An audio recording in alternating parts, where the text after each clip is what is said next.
நான் பகவத்கீதையை வாசிப்பவள்.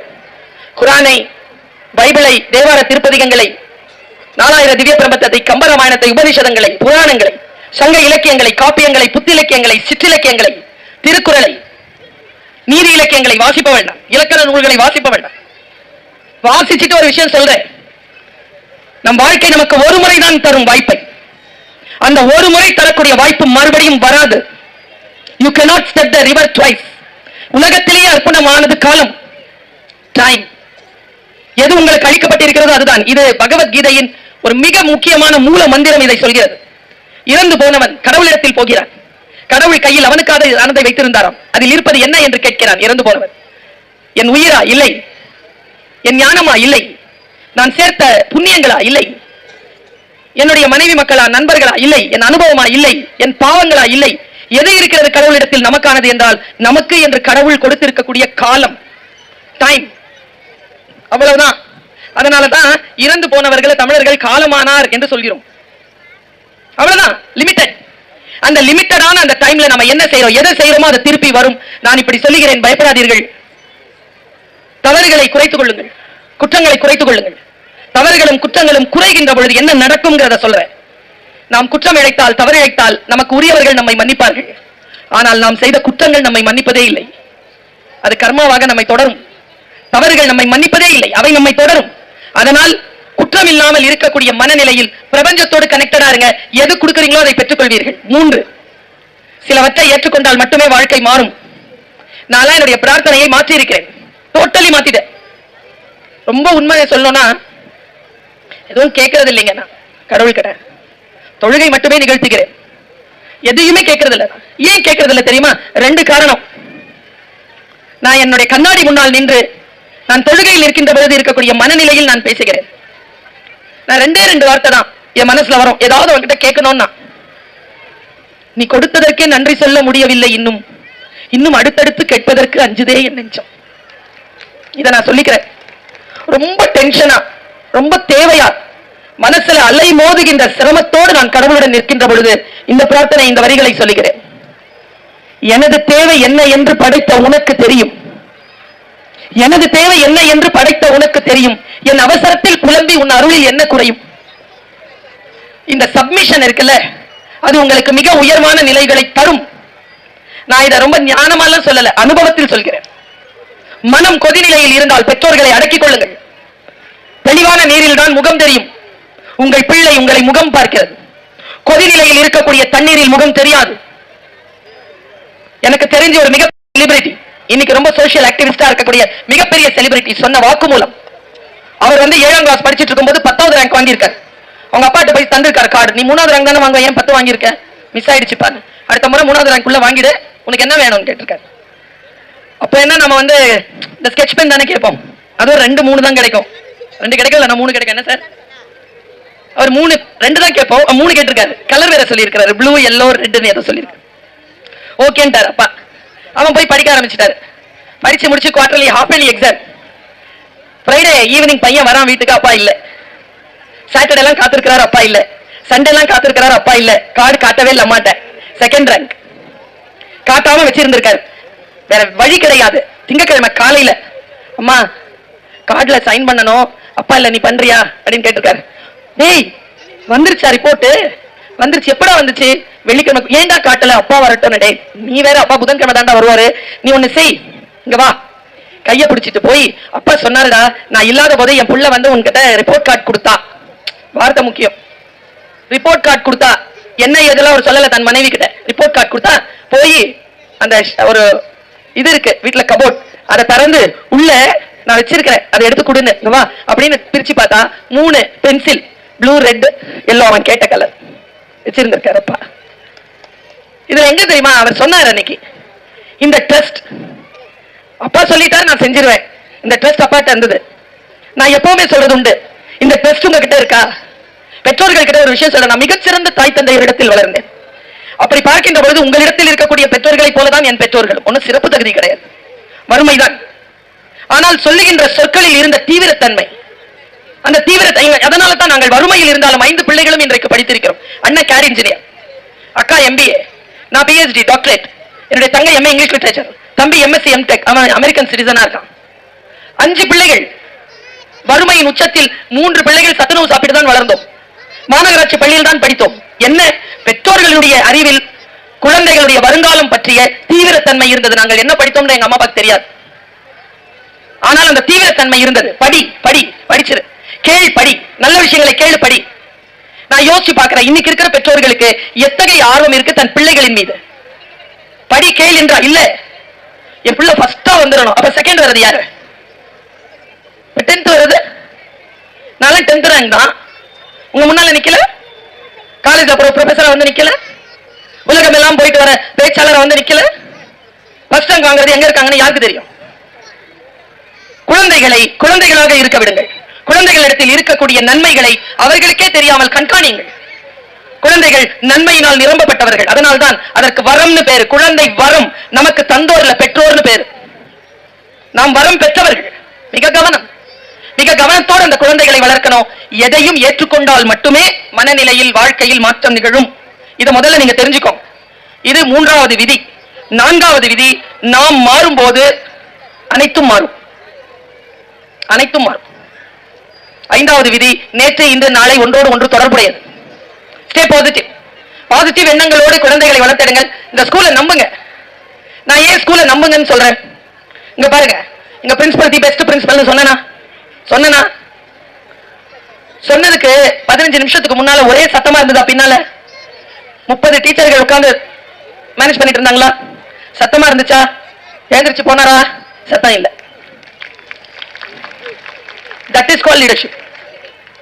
That is called leadership. ஒரு விஷயத்தை எப்படி செய்யறது? ஒரு நல்ல ஒரு ஆசிரியர் அப்படிங்கிறவர் யார் தெரியுமா?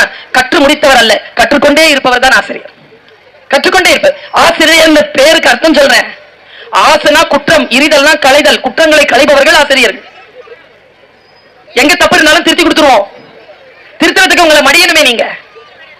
என் பிள்ளை அப்படிலாம் போய் சொல்லாது, சூப்பரா சொல்லும். நீங்க மாணிக்கம்னு பேரை வச்சு அமைச்சிருப்பீங்க. அதுக்கு இன்னொரு பேருக்கு டீச்சர்ஸ்க்கு தான் தெரியும், பாட்ஷா. எங்களுக்கு தான் தெரியும்.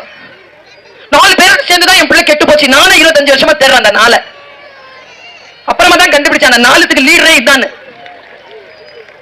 எல்லாரையும் கொண்டு சேர்க்கிறது அவ்வளவு சுலபம் இல்ல. டீச்சரா இருக்கிறது நீங்க நினைக்காதீங்க, டீச்சரா இருக்கிறது அவ்வளவு சுலபம் இல்ல. நல்லா தெரிஞ்சுக்கோங்க. உங்களுடைய குழந்தைகளை கண்மூடி மிக மிக பாதுகாப்பாக இந்த கல்வி நிறுவனத்தை கொடுத்திருக்கிறீங்களா, அவர்களை நம்புங்கள். ஆனால் ஒன்று கண்காணியுங்கள். பெற்றோர் டீச்சர்ஸ் மீட்டிங் வரதா? 2 பேரும் வாங்க. அம்மா அப்பாக்கு ஒரு சூப்பர் அட்வைஸ் கொடுக்குறேன். ஏன்னா உங்களுடைய சீனியர் நான்.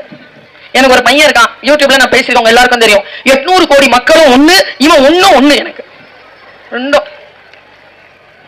தொண்டை கட்டி இருக்கு சார். லா படிக்கிறான். உங்களுக்கு எல்லாம் தான் நான் செலிபிரிட்டி டீச்சர். என் வீட்டுல என் பிள்ளைக்கு அம்மா. அந்த மைக்க பிடிச்சிக்கலாம் வீட்டுக்குள்ள நுழைய முடியாது. அவன் யார எனக்கு பாப்பா என்ன வாட் மதர் அப்படிம்பா. லா படிக்கிறான். தொண்டை கட்டி இருக்கு, உட்காந்துக்கிட்டு இருக்கிறேன். வந்தா ரூம்குள்ள நிறைய மீட்டிங்கா. ஆமா. உனக்கு ஒரு விஷயம் தெரியுமா? என்ன? நல்லா பேசுற வரைக்கும் என்ன விட மாட்டாங்கடா. கதவை பூட்டிட்டு போகும்போது சொல்றான், ஒரு நாளாவது நல்லா பேசிருக்கேன். ஏய் பசங்க அப்படிதான். என் பிள்ளை தானே, என்னை சொல்லாமல் யாரை சொல்லும்? உங்கள் பிள்ளை. நீங்க எவ்வளவு பெரிய செலிபிரிட்டியா இருங்க, எவ்வளவு பெரிய தொழிலதிபரா இருங்க, எவ்வளவு பெரிய அப்பாட்டக்கராவும் இருங்க, அவனுக்கு அப்பா அவனுக்கு அம்மா, அவ்வளவுதான். அவர்கள் உங்கள் முகத்தை பார்க்கிறார்கள். நான் சொல்கிறேன், குழந்தைகள் நம் சொல்லை கேட்டு வளர்வதே இல்லை, நம்மை பார்த்து வளர்கிறார்கள். நீங்கள் செய்யக்கூடிய ஒரு சிறிய தவறு. நீங்க டிஜிபி சைலேந்திர பாபு செஞ்ச வேலை பாத்தீங்கல்ல, ரிட்டையர்மெண்ட்ல அவர் என்ன பண்ணார்? எல்லாருக்கும் வணக்கம் சொல்லிட்டு கடைசி சல்யூட் யாருக்கு கொடுத்தார் தெரியுமா? தன்னுடைய அம்மாவுக்கு கொடுத்தார். நான் அவர் பேட்டி எடுத்தேன். நான் கேட்டேன், சார் என்ன சார் அம்மாவுக்கு கடைசி சல்யூட் அம்மாவுக்கு கொடுத்தீங்க, அரசாங்கத்துக்கு கொடுக்காம என்ன? நான் கதைப்போமா வித் பர்வீன் சுல்தானால ரெக்கார்டரா இருக்கு, யூடியூப்ல ஓடிட்டு இருக்கு அந்த இன்டர்வியூ. அவர் சொன்ன பதில் என்ன தெரியுமா? 1 மாச சம்பளத்தை வித் யூனிஃபார்ம் போட்டுட்டு வந்துட்டு அவங்க அம்மா இப்படி உட்கார்ந்து இருக்காங்க, கீழே உட்கார்ந்து கொடுக்குறாரு கையில சம்பளத்தை வித் யூனிஃபார்ம். கையில வாங்கிட்டு நல்லா இருப்பான்னு சொன்னாங்களா அம்மா. அப்போ சைலேந்திர பாபு சார் ஒரு கன்ஃபெஸ் பண்ணிருக்காரு. என்ன தெரியுமா? இன்னில இருந்து ஒரு 10-15 வருஷத்துக்கு முன்னால அப்பா பையில இருந்து 5 ரூபா காணும் இல்லம்மா. ஆமா சாரிம்மா, அதை நான் தாமா எடுத்தேன். அம்மா சொன்ன பதில் இங்க இருக்கிற எல்லா அம்மாக்களுக்கும் சொல்றேன், என்னையும் சேர்த்து. எனக்கு தெரியும்பா. அம்மா நான் எடுத்ததை பாத்தீங்களா? இல்லப்பா. அப்ப எப்படி உங்களுக்கு தெரியும் நான் எடுத்தேன்னு? நான் எடுத்தியான்னு ஒவ்வொரு குழந்தை கிட்ட கேட்கும் போது நான் எடுக்கலன்னு நீ சொன்னதை நான் நம்பலப்பா. அம்மா நான் எங்க தெரியுமா பாராட்டுறேன் அந்த அம்மாவை? தம் புருஷனுடைய சட்டப்பையில இருந்து 5 ரூபாய் 10 வயசு குழந்தை எடுக்குதுன்னு பார்த்து அதுக்கே தெரியாம அதை எப்படி வளர்த்துச்சு தெரியுமா அந்த அம்மா? எவன் பாக்கெட்ல இருந்து எவன் காசு எடுத்தாலோ அவனை புடிச்சு அந்த போலீஸ் ஸ்டேஷன் கூட்டி போய் நீதிமன்றத்துல போய் நிறுத்துற காவல்துறை அதிகாரியா வளர்த்து எடுத்திருக்கா பாரு. எங்கிருந்து எங்க தொடங்கி இருக்கு பாருங்க அந்த அம்மா. That is call parenting. வார்த்தைகளை மிகச் சரியாக புரிந்து கொள்கின்ற பெற்றோர்கள். வார்த்தைகள் இல்லை, சும்மா அசைவு இருந்தாலே போதும் அதை பார்த்துக் கொள்கின்ற. அதனால தான் பழைய காலத்துல எப்படி நீ வளர்த்து வச்சிருக்க பிள்ளையன்னு கேட்பாரு அப்பா. பிள்ளை தப்பு பண்ணா இட் இஸ் an responsibility. அம்மா அப்பா ஆயிரலாங்க, அது ஒரு பயாலஜிக்கல் ஃபேக்டர் தான். ஆனால் அவர்களுக்கு மிகச் சிறப்பான முன்னுதாரணமாக இருப்பது என்பது ரொம்ப சிரமம். ஒண்ணு செய்யுங்க, இதை கரெக்டா பயன்படுத்துங்க. குழந்தைகளுக்கு முன்னால உடம்ப கிளீனா வச்சிருக்கிற மாதிரி இதையும் கிளீனா வச்சிருங்க பெற்றோர்கள். ரொம்ப முக்கியம். எனக்கு புரியல இந்த ஆம்பளைங்க ஏன் இத பாத்ரூம் போகும்போது கொண்டு போறாங்க. சிரிச்சிங்கன்னா என்ன அர்த்தம்? ஏன் கொண்டு போறீங்க?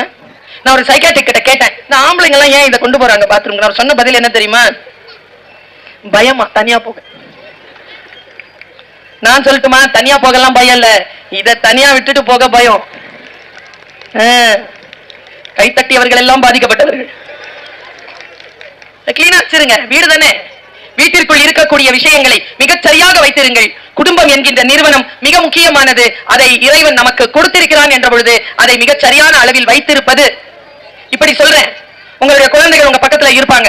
எனக்கு 4-5 விஷயங்கள் மோதுது, எதை சொல்லுவது என்று யோசித்து சொல்கிறேன். உங்களுடைய குழந்தைகளை ரொம்ப ஃப்ரெண்ட்லியா வளர்த்துறாதீங்க, அதே நேரத்துல ரொம்ப கண்டிச்சு வளர்த்துறாதீங்க. பேரண்டிங் அப்படிங்கிறது வந்து ஆர்ட், அது ஒரு கலை. அம்மா அப்பாவும் சேர்ந்து நின்று எல்லா குற்றங்களையும் செய்வதல்ல. சில குழந்தைகள் இருக்கிறாங்க, என் பிள்ளை என்ன இருந்தாலும் அவன் எந்த தப்பும் பண்ண மாட்டான். அப்படி கிடையாது, அப்படி கிடையாது. அதை நீங்கள் அப்படி புரிந்து கொள்ளவே முடியாது. உங்களுக்கு என்று இருக்கக்கூடிய பொறுப்பை எப்படி வளர்க்கணும், எப்படி செய்யணும் அப்படிங்கறத சொல்றேன். குழந்தைகளுக்கு இதை கடத்திருங்க. இன்றைய இளைஞர்களுக்கு அதை கடத்திருங்க.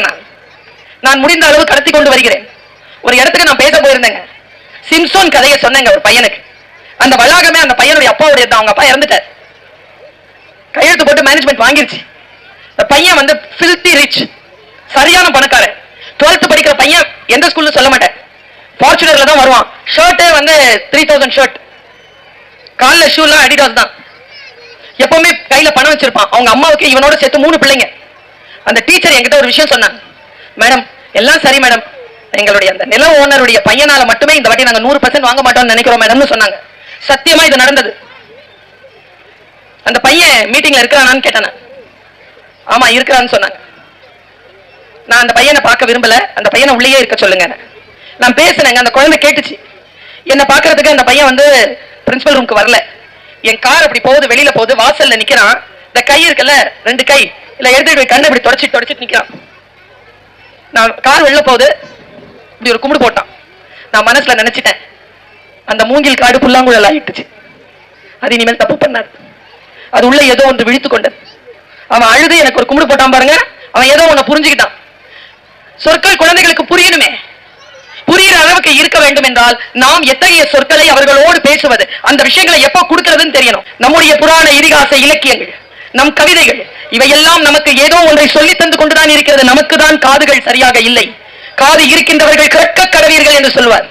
எனக்கு மிகவும் பிடித்த 2 வார்த்தைகளை சொல்லுகிறேன். பெருங்கடல், குழந்தைகிட்ட சொல்லுங்க. தோத்து வரானா சொல்லுங்க, மனம் முறிஞ்சிருக்கானா சொல்லுங்க, முயற்சி செய், கமிட்டடா இரு, மோட்டிவேட்டடா இரு. மோட்டிவேஷனை விட கமிட்மெண்ட் ரொம்ப முக்கியம்.